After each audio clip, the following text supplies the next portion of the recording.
नमस्कार, आप देख रहे हैं सिटी न्यूज और मैं हूं आपके साथ कंचन। अखिल भारतीय पूर्व सैनिक सेवा परिषद पलामू के द्वारा मेदिनीनगर स्थित टाउन हॉल में कारगिल विजय दिवस मनाया गया। कार्यक्रम के दौरान कारगिल के युद्ध में शहीद हुए जवानों को श्रद्धांजलि दी गई और नमन किया गया। वहीं स्कूली बच्चों ने देशभक्ति गानों पर नृत्य और गीत भी प्रस्तुत किए। वहीं सम्मान समारोह कार्यक्रम का भी आयोजन किया गया।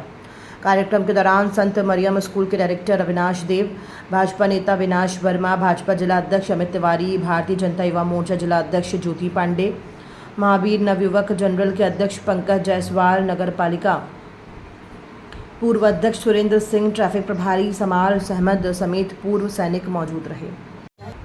कारगिल दिवस के शुभ अवसर पर ये गोल्डन जुबली सेलिब्रेशन मना रहे हैं, जिसमें कि पाकिस्तान ने हमारे देश पर अचानक गुप्त सूचना के आधार पर हमें जानकारी मिली कि कुछ करीब 500 बलूची पाकिस्तानी सैनिक हमारे तोलोलिंग और कारगिल की पहाड़ियों और द्रास सेक्टर पर हमारी भारत की भूमि पर कब्जा कर चुके थे। हमारे सैनिकों को इसके बारे में सिर्फ रेकी टीम को पता चला कि कुछ सैनिक गणरीय के द्वारा हलचल गतिविधि पता चला और 26 जुलाई के दिन ही हमारा कारगिल फतह हुआ था। इसमें हमारे पलामू डिस्ट्रिक्ट के जांबाज शहीद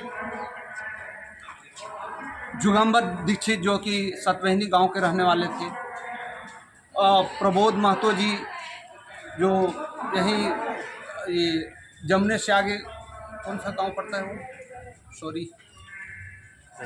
राजवाड़ी के निवासी हैं, और सबसे जांबाज जिनको परमवीर चक्र प्राप्त हुआ कैप्टन विक्रम बत्रा जी।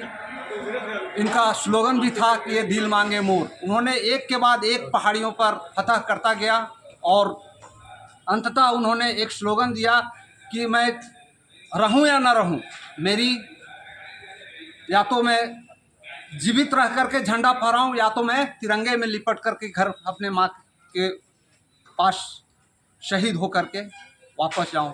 और आज ही के दिन हमारा ये 26 जुलाई को 1999 को हमारा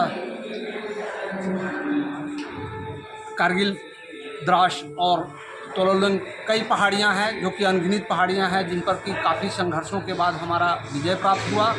और इसमें अनेकों कम से कम 500-700 सैनिक हमारे जो छोटे छोटे थे, वो ये तो गिने चुने वो चुनिंदे जांबाज हैं जो कि परमवीर चक्र, वीर चक्र प्राप्त हुए। लेकिन ऐसे अनगिनत हमारे सैनिक जो है शहादत में अपने जान को गंवाए और उनकी याद एक तरह से कोई उनको मरे हुए तो कोई याद नहीं करता है, लेकिन ये शहीद जो कि देश पर अपना प्राण ही न्यौछावर किए और उन्हीं की एक क्षणिक पल में हम उनको याद करके, ताकि हमारे दिलो दिमाग से उनकी छवि न जाए, इसलिए हम उनकी विजय दिवस के यादगार स्वरूप हम उनकी पुण्यतिथि मनाते हैं। धन्यवाद। ऑक्सीजन भी नहीं थी, उस समय लड़ाई को लड़ने का काम किया और निश्चित तौर पर जो विजय हासिल हुआ है वो युवाओं को, आज के युवाओं को सीखने का जरूरत है कि कितना हिम्मत और साहस से लोग आगे बढ़कर तिरंगा को फहराते हैं।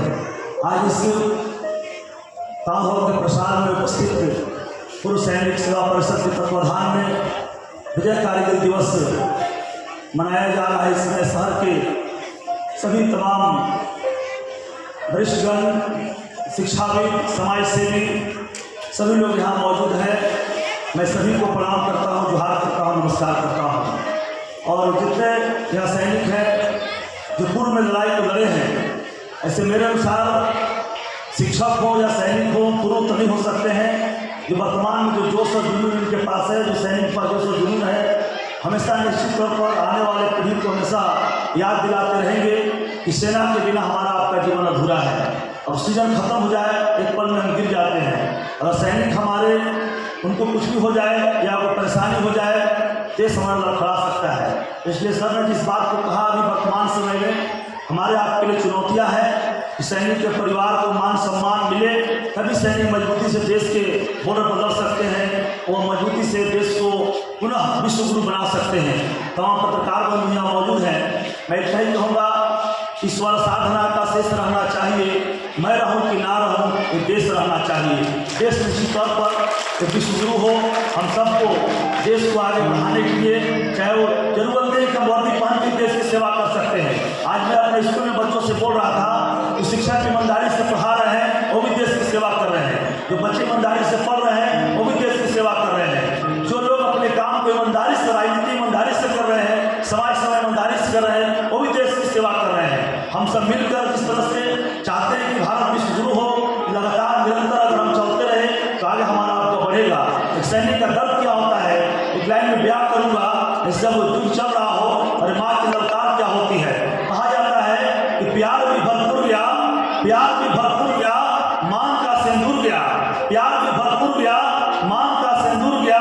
नौनिहालों की पढ़ाई भी चली गई और छोटी छोटी बेटियों की चोटियां चली गई। साहब आपके लिए तो एक आम आदमी मरा है, मेरी तो घर की रोटियां चली गई।